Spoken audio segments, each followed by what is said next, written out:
strong enough.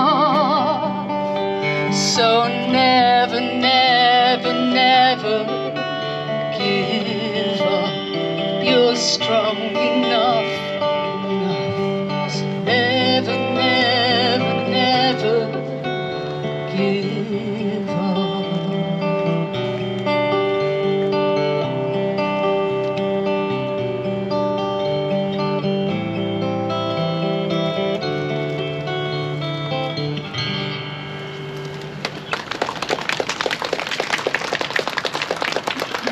Thanks, Claire, for that.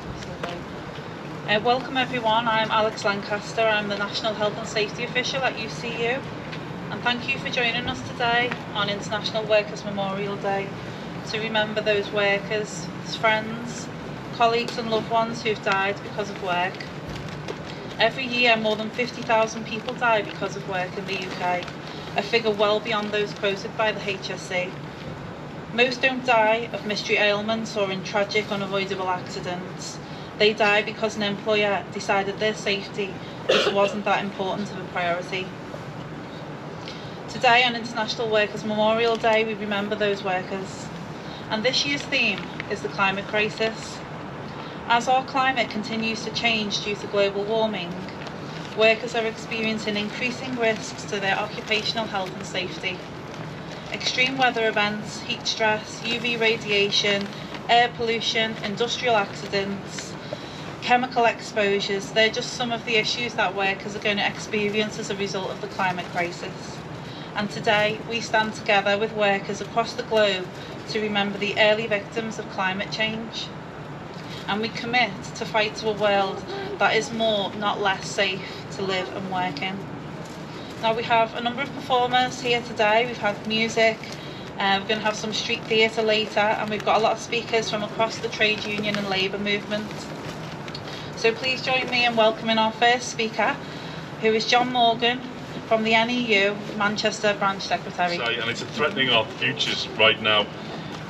As an education union, we are very much aware of how it's going to affect our members, the pupils and students that we teach, and the families in our communities.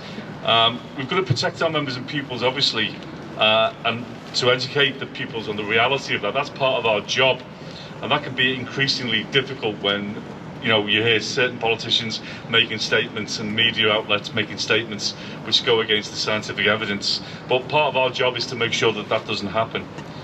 We also work in a huge estate across the country, obviously, with many, many buildings which need to be retrofitted and future green transition.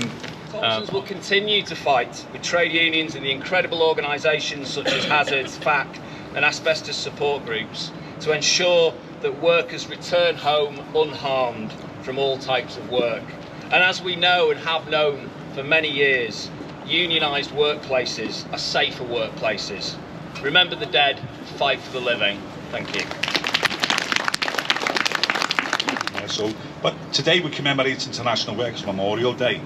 Day we remember the dead and commit ourselves to fight like hell for the living. This day is really important, obviously, but also this year, particularly special as this October will mark the 50th year since the Health and Safety at Work Act came into UK law. So it's an appropriate time to reflect on what that law has achieved and what more needs to be done.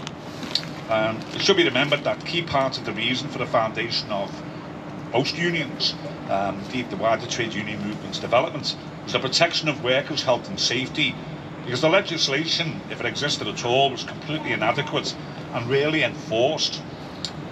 The late Alan Spence, who was a former Health and Safety Executive Chief Statistician, determined that after the Health and Safety at Work Act was introduced, workplace fatalities fell by 88%, which is phenomenal in many ways, between 1974 and 2020. But it never went far enough. A lot of these statistics are official statistics and ignore huge numbers of figures of people who are killed, not just at work, but who are killed and injured by work, for industrial lung disease, heart disease, asbestos-related cancers and work-related suicide, all of which add to account for many more thousand deaths every year. and it's estimated between 20 and 50,000 work-related deaths every year. The argument that lower income and tighter budgets mean less protection for workers is never ever justified. So finally, the Health and Safety at Work Act has stood the test of time. What is needed is that the political will needs to be introduced in a much more robust manner to tackle key hazards and issues that will dominate the next 50 or so years. Developing new regulations in the areas I've outlined in consultation with the trade union movement and enforced by regulations with resources and teeth go a long way to increasing protection, save lives, reduce injuries and illnesses. Only then we no longer need to commemorate Workers' Memorial Day on the scale that we do. Thanks. Thanks so much, Paul, and thanks for highlighting as well.